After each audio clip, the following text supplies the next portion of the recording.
Mungu atakuzidisha. Kanuni ya pili ni kuishi maisha ya maombi. Maisha ya maombi.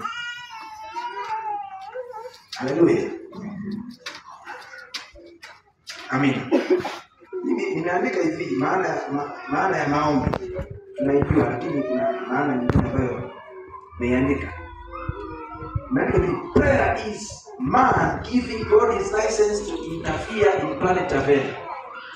Yaani maombi ni kitendo cha mtu au mwanadamu kumpa Mungu uhalali wa kuingilia kati mambo yanayofanyika duniani. Bwana asifiwe. Maombi ni kumpa Mungu uhalali wa kuingilia kati kwenye kile unachokipitia. Kwa maana nyingine, usipoomba Mungu hana uhalali wa kuingilia kati kwenye jambo lako. Sio, nielewa?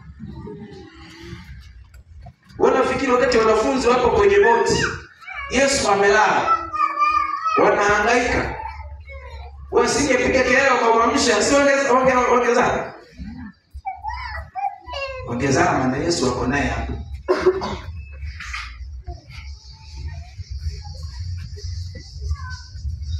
Amina. Sababu ya muda. Mungu alipomuumba mwanadamu, alimuumba ili aweze kutawala duniani hapa, awe Mungu wa dunia hii. Yaani Mungu awe ndani ya mwanadamu, alafu atawale kupitia mwanadamu. Mungu hawezi kufanya chochote juu ya uso wa nchi asipoingia kwenye mwili.